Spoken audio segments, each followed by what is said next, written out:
Welcome into Carp's Corner once again. And my goodness, as we sit here in the bye week leading into the Super Bowl, typically kind of a down week, maybe some Super Bowl, injury news coming up. You've got National Signing Day, but typically kind of a quiet week. Maybe you have some coaching hirings and some things like that that start to go down, but usually not a lot's going on. This week, however, it has been absolutely bananas with all the news coming out.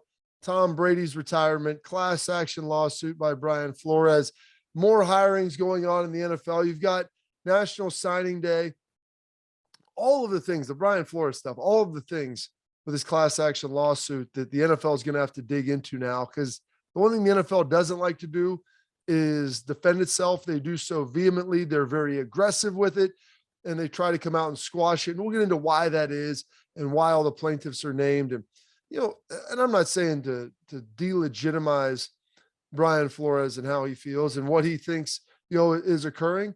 And I do think there probably does need to be some more diversity. Obviously, in the NFL, there's still a number of coaching openings open, coaching vacancies opening rather. And with that, there's also some GM openings that were open. A couple of those were filled by minority candidates with the Bears and the Vikings. And so we'll dive kind of into that. Jim Harbaugh news, crazy as always.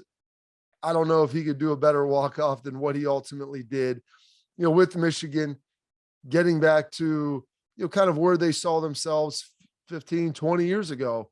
Team that can beat Ohio State, win the Big Ten, and contend on a national stage. Well, they did all those things getting to the college football playoff, but could Jim Harbaugh's time be done now in Michigan? He's been flirting with the NFL forever. Dive into that.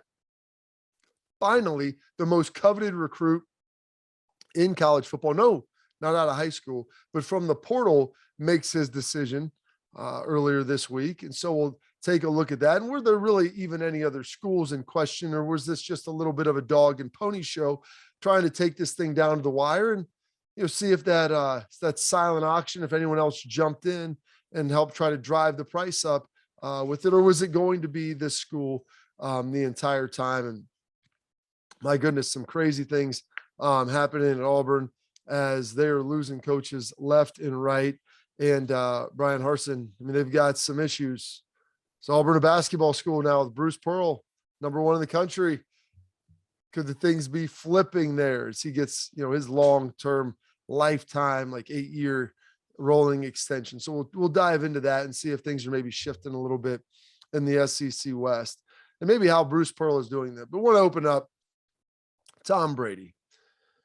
We're going to talk about all the stats, the 7 Super Bowls, leading the NFL in passing. There's a bazillion things that he's done. The epic season in 2007 with Randy Moss and Wes Welker and that whole offense that they had rolling. He's done it all. And when you play football for nearly, in the NFL, half of your life, like Tom Brady has, you're going to achieve a lot. And he's done it at a high level. He's compiled a lot of stats.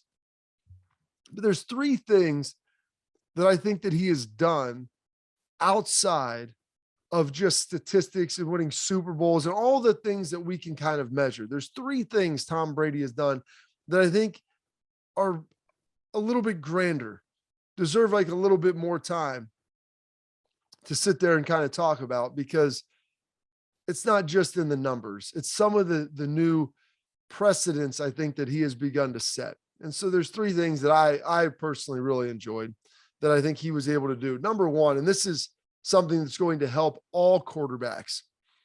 When we talk about, Tom Brady playing, until he's 45 years old, Drew Brees playing into his 40s, Ben getting into his upper 30s, maybe not quite as effective. You saw Drew kind of tail off at the end, and we saw Peyton, have some issues towards the end of his career. Tom Brady is leading the league as the leading passer in the NFL. His best season ever. Now, he got an extra game, but he's still over 5,000 yards passing for Tom Brady.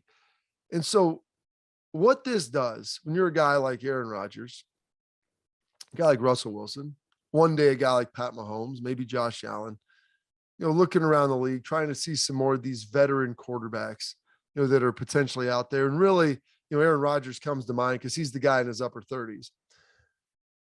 But what Tom Brady did is he pushed the bar for quarterback play at advanced age. I mean, there was a time where people thought you got to 40 years old. And I remember looking at Brett Favre and thinking, okay, this guy's on his way out. He's still playing good football, but eventually he's going to fall off that cliff like everybody does. Tom Brady saw that cliff, jumped the cliff, and continued to jump multiple cliffs for 3, 4, 5, 6 years. And so now you look at this, and I think teams will be able to evaluate and realize, and if you're a quarterback, it's great for you because it's going to extend the expectation of your career. When you do that, teams will continue to build around you.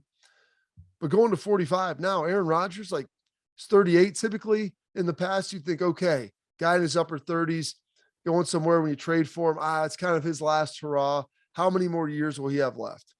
Maybe 2 or 3 tops. Tom Brady's proven that you can do it longer. Now, that's not for everybody. It's a combination of him, the TB12 and the green juice and genetics and everything else and being in good situations. But someone has done it. And I'm not talking about going in the Wayback Machine with Steve DeBerg, playing into his mid-40s and being mostly a backup. This was a guy who was a starter, who was an elite player in the league well into his mid-40s. It's going to be tough to replicate, but there's other guys out there that are more conscious of their body than ever, and they spend more money on it. And Russell Wilson's throwing out these numbers of how much he spends, and all these guys, Aaron Rodgers, with what they do. And you look at it and you think, okay, if these guys are spending all this money, taking care of their bodies in ways they never have before, they're going to be able to defy the aging process. And in doing that, not everybody is going to be able to play at a high level past 40, but there are going to be guys that do it. Defying the aging process, number one, and extending the life period and the expectation for quarterbacks, for teams to be able to continue to build, for guys to go somewhere else and have a second act. And it not just be, Joe Montana at the end of his career with the Chiefs. Tom could have left 5, 6 years ago and had really almost a full career with another team had he chose to leave the Patriots. And so guys are going to now have that opportunity. Play 10 years with one team. You can go play 8 years, 9 years with someone else. If you take care of yourself and you do the right things, and you got to have a little bit of luck with injuries and some luck with genetics. But Tom Brady has done that. He's moved the goalpost for what we thought a quarterback's career was and elongated that opportunity for the most important position that they're only going to continue to protect. The second thing he's done, and I don't want to use the term like defied the commissioner, but we all sit there and it's in the rearview mirror. Heck, it was 7 years ago. It's 2022, happened back in 2015. Tom Brady, the Deflategate saga. Everybody makes a big deal of it. The NFL suspends Tom Brady for deflating footballs for 4 games. And this is way in distant memory. Now, no one's even thinking about it. And to me, it's not a mark on his legacy at all. It's not a black spot. Tom Brady has proven that he can do it with anyone, anywhere, any point in time in multiple decades. So I don't think there's a question, of his ability and where, deflating football is helping him throughout his career. But they came down on him as hard as they do guys who are, tied up in, off the field issues, drug suspensions, domestic violence, DUIs. They gave him a 4-game suspension, a quarter of the season in 2016. What did he go out and do? Patriots were able to tread water without him. Thanks to, I think Jimmy G was even part of that, getting it done a little bit. They jellied that situation together, Jacoby Brissett, and found a way to make it work. And the Patriots nursed that thing along. And then Tom came in, lit the world on fire, ultimately goes and wins the Super Bowl. Believe that's the one where they come back 28-3 against Atlanta and just literally thumbed his nose at the NFL brass and said, you can do this to me all you want. It's not going to impact my play. Very few people, when they feel like they were wronged, can internalize it and produce at the way that level that Tom Brady did. And so he took the league, thumbed their nose at it. Give me the 4-game suspension. I don't deserve it. It was ridiculous too, by the way.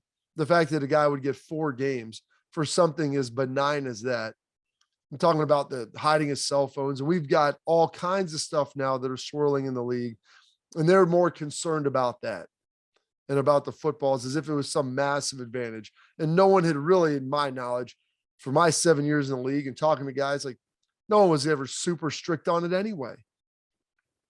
4 games, spins around, and with the help of his teammates, of course, biggest comeback in Super Bowl history, answers the bell. Hey, you're done, Raj. Don't worry about it. I got this from here. Hold my beer. And then the last thing, and I can't even remember when this was said, but it was some point in time, probably around then, 7 years ago, maybe 8 years ago, 6, somewhere in that window. Max Kellerman called for Tom Brady to become a bum in short order. And I love when guys have to ultimately eat their words. And Max, you know what? Hot take king, trying to throw it out there. Bum in short order. Tom Brady, the amazing thing is that he never once became a bum in his career. The guy was on fire and led a massive comeback, 27-3, ties the game up in the divisional round, and ultimately loses on a field goal and a drive by Matt Stafford and Cooper Kupp in Tampa Bay. Pretty remarkable stuff, because usually when you say a guy's going to become a bum, you're eventually going to be right in sports. Age, injury, it all catches up with you. Never caught Tom. Walked out not quite like John Elway after, a nice Super Bowl win back-to-back, but had a tremendous year. And if it wasn't, the injuries, the Godwin, Antonio Brown blowing up and all, Tristan Wirfs, their left tackle, like all these different things swirled around to conspire against Tom, he might be playing still and playing in the Super Bowl next week. But he defied that. The bum in short order, never became one, never put out a subpar product. And in his retirement, in his letters, I can't commit to competing. I'm no longer going to commit to competing, because that's what Tom Brady was all about, the commitment to competition. And so he's stepping off on that. Those are the 3 things. Defied age, extended the career expectancy for an entire generation of quarterbacks. Pat Mahomes, people probably look now, hey, he can easily play into his 40s. Look at what he's able to do with all the talent he has. May have to change his game a little bit. Won't be able to run quite as much, but he'll be able to do a lot of stuff. Defied the commissioner, took an unwarranted 4-game suspension from Deflategate, boom, answered the bell, won a Super Bowl, and then finally answered one of his biggest critics, one of the biggest comments out there, the hot take, if you will, bum in short order, never became a bum. For that, Tom Brady, I thank you. Outside all the stats and the fact that you're one heck of a human being, and everybody that plays with you knows that you're insanely competitive, but thank you. That's the 3 things I think that I enjoyed the most outside of the numbers and the wins and losses, everything else that Tom Brady ultimately added to the NFL. Now, the biggest story that ultimately trumped, and this is what the NFL is great at, trumped the Tom Brady story, the Brian Flores announcement that he's filing a class action lawsuit against the NFL. A lot of layers to pull apart on this. Number 1, he's filing a class action lawsuit against the Denver Broncos, who interviewed him back prior to him getting the Dolphins job. The New York Giants, who just most recently interviewed him, and apparently was a sham interview. And it looks like maybe they were going to hire Brian Daboll beforehand. And there might be some evidence to even prove that, but that's not proof of racism. Miami Dolphins, his former employer, which there's a whole nother layer that needs to be uncovered. And especially if there's some news with the Browns that people have kind of co-signed on, and the NFL. So you're throwing the NFL in there, and Robert Smith, who works over at Fox, does a great job. A friend of mine put out on Twitter, like, why the NFL? Well, people are like, oh, it's the whole broad scheme. It's this thing, it's perception. Listen, put the NFL on there for one reason, to get everybody's attention. The NFL is the big behemoth in the room. The franchises are one thing, but when you have a lawsuit, there's something called discovery. And this is the thing the NFL is fighting with John Gruden, and why they don't want it to get to court, and why they would ultimately try to settle. I don't know if Gruden will take any amount of money. I'm sure there'll be some level of money that Brian Flores will take, assuming that he may never be able to coach again. Maybe Bill brings him back in New England. Maybe he ultimately gets a head job somewhere. I would think that he would be able to still coach in college. That's what I think the next move would ultimately be for him. But suing the NFL, discovery, because he wants to see the communication. Everybody wants to see what's behind the NFL curtain, the emails from coaches to owners, the emails from owners to owners, the text, all those things back and forth. And the NFL will fight like hell to make sure that doesn't happen. And they'll settle for any amount of money because those owners don't want to have to reveal their conversations. Now, I don't think there's anything that's going to be overtly racist in any of those communications. At least not, I would hope not over the last 10 years. Maybe prior to that, you could see some stuff.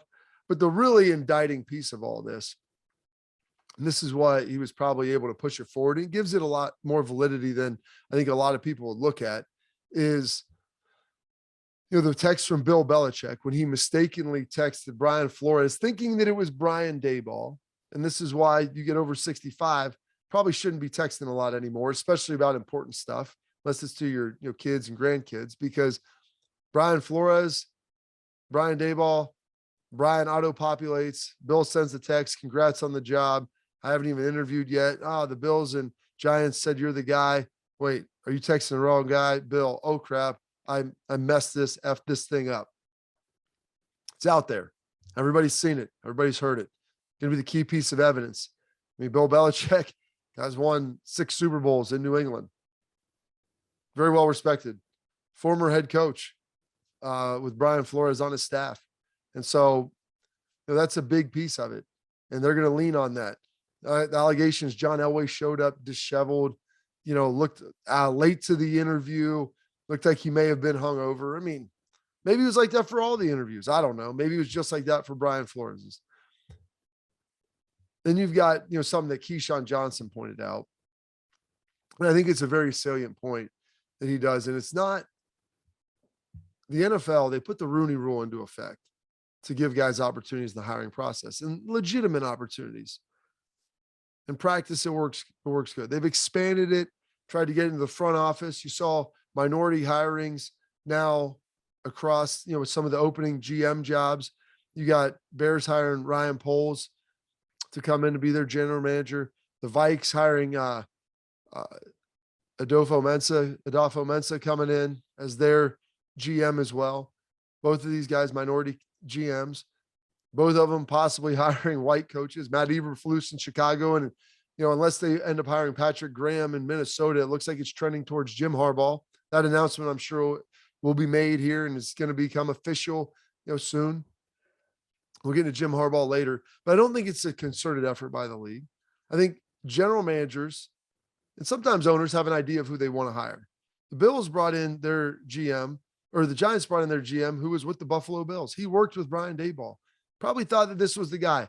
You open it up and say, I think this is my head coach, but I'm going to have other interviews.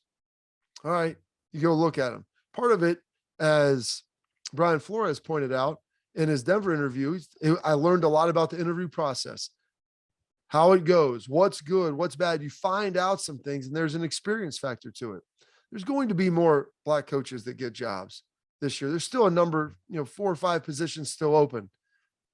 Dan Campbell's worried the Saints might hire Aaron Glenn. I think that'd be a great fit. You look around the league, you see other guys, Todd Bowles, Tampa Bay. Wouldn't surprise me if he got a job. Byron Leftwich, I think, basically had the Jacksonville job, but once the GM to a different general manager situation, I respect him for that.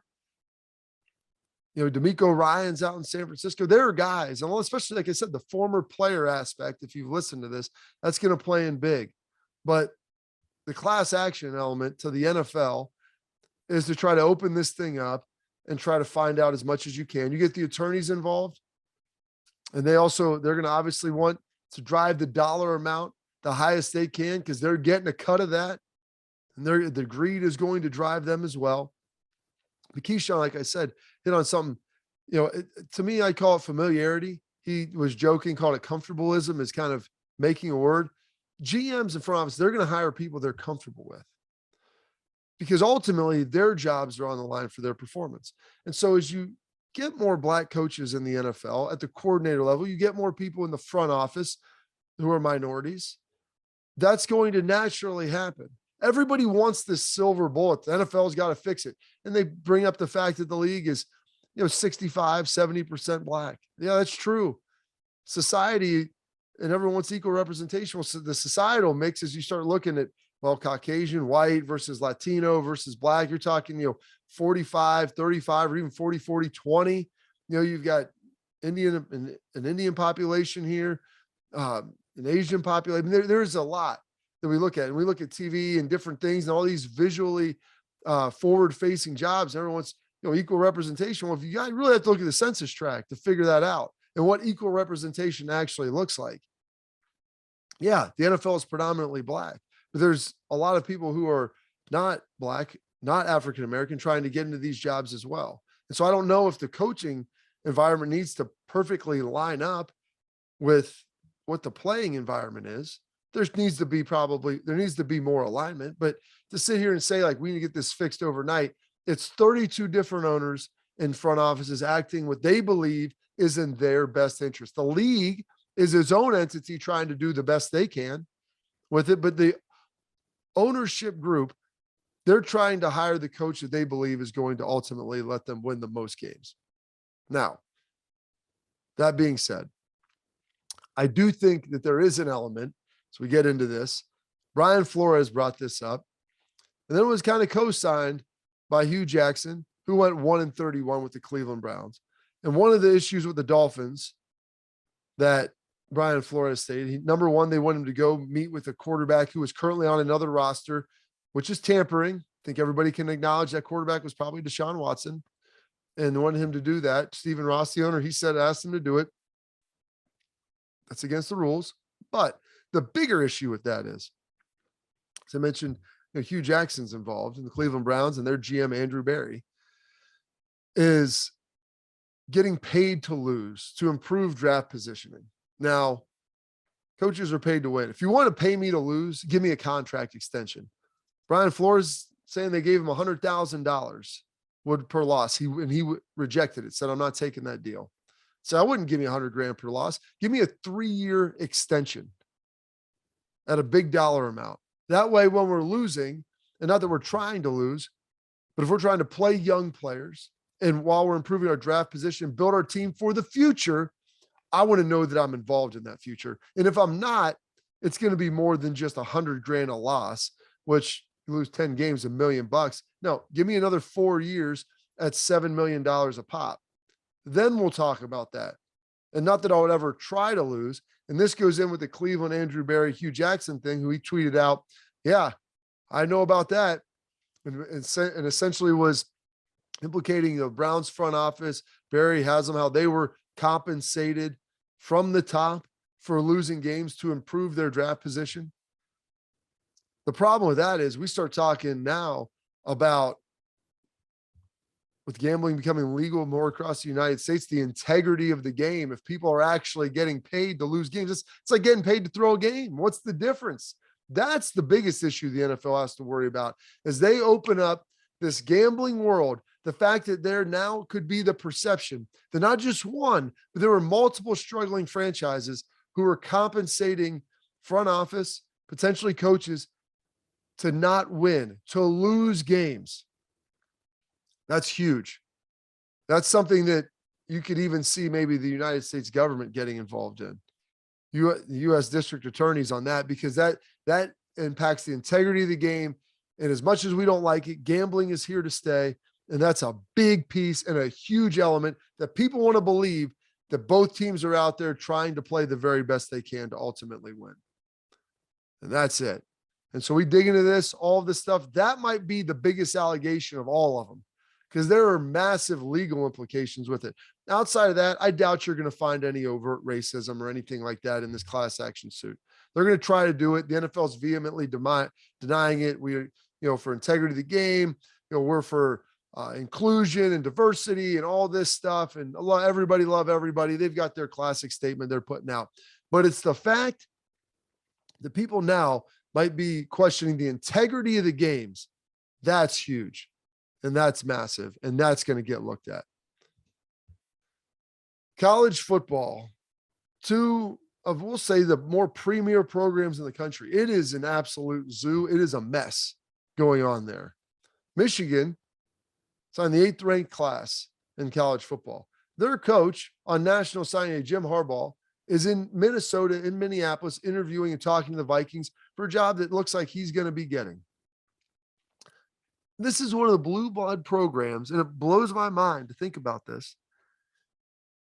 With an alumnus as their head coach, who took a haircut last year. They gave him a big piece of that back. He apparently donated all the money, but he's been flirting with the NFL for the last 2 years. This year, just openly basically saying, I'll take any job, especially a job he feels like he can win at and get supported.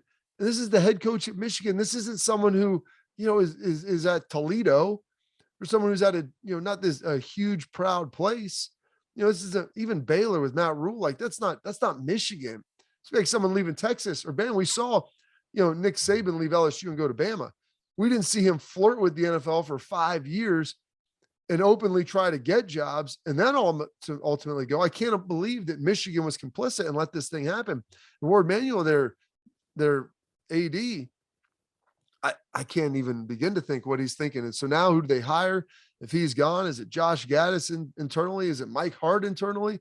They try to go after a Matt Campbell, a Luke Fickell, but they're way late in the hiring process for college football and trying to find a solution now after signing day. You almost have to go internal to salvage your top 10 class because you need those players to see what ultimately happens there. But Jim Harbaugh, we've talked about this a lot and I've dove into it, I've written about it, talked about it on here, talked about it with the guys over, Hutton and the fellows at 360, Dan Dockage, everybody. I mean, this is wild. The Jim Harbaugh, it looks like he's on the cusp, going to get this Vikings job, and he's interviewing for it on National Signing Day. My goodness. Crazy town. Michigan expects him to leave. You're leaving right now at this point. And you're doing your university like that. Hey, beat Ohio State, check the box. Big Ten championship, check the box. College football playoff, check the box. I did everything for you. It's in a good spot. I'm going to try to get out of here. Deuces. And now I'm gone. The other massive program resides in the SEC West. The Auburn Tigers. They hire Brian Harsin, comes in, West Coast guy, Boise guy, comes in there. It's like, how is he going to succeed in the SEC? Well, year one, not very well. They go 6-7, 3-5 in the conference. Isn't looking good. Then after the year, you lose Derek Mason, your defensive coordinator. He dips out on you. He goes to Okie State, to move there. And not people, I think, look at that as is that really a better job? Placing Jim Knowles there. You're in the SEC West. Well, maybe you don't feel like he's long for this position or, your head coach is going to be there very long. It's more stability, whatever. They bring in Austin Davis from the Seattle Seahawks 43 days after he takes the job as their offensive coordinator. He dips out, personal reasons, all this different stuff. You start looking at the writing on the wall. Is this something you want to be associated with? I know Harson's trying to put the best spin on this possible. This is a terrible situation. You're trying to figure this out with recruiting and everything else that's going on. Coming off a rough year, you've got Georgia winning the national championship. Bama's up there playing well. LSU looks to be on the come up with Brian Kelly. The SEC West isn't getting any worse. Texas A&M just signed the number 1 recruiting class. You're dealing with a lot, and they've got to figure this thing out. I can't imagine Harson's long for the job much after this year unless he gets it turned around, and I don't see ultimately how that happens. But hey, good news for Auburn. Maybe you're turning into a basketball school with Bruce Pearl, number 1 ranking, lifetime deal for him, and number 1 draft picks with the NBA. I mean, maybe Auburn can just punt on this and say, hey, we'll become the Kentucky of the SEC West. That's much to the chagrin of Auburn Tiger fans. Some good news for the NFL. The NFL ratings for the championship games are out, averaging about 50 million viewers for both championship games, AFC, NFC. Remarkable numbers. It's basically 7 hours of primetime television during a Sunday in that late afternoon, early evening window into the night. It's locked in. It doesn't happen. Here's what's so crazy. This is how much people love the NFL. The city scorned, and this is maybe a guy that they've loved, and he did a great job for him. And Matt Stafford with the Detroit Lions. More people in Detroit watched the NFC Championship game than they did the Lions on Thanksgiving. Rated about a point higher. Unbelievable to think that that would be the case.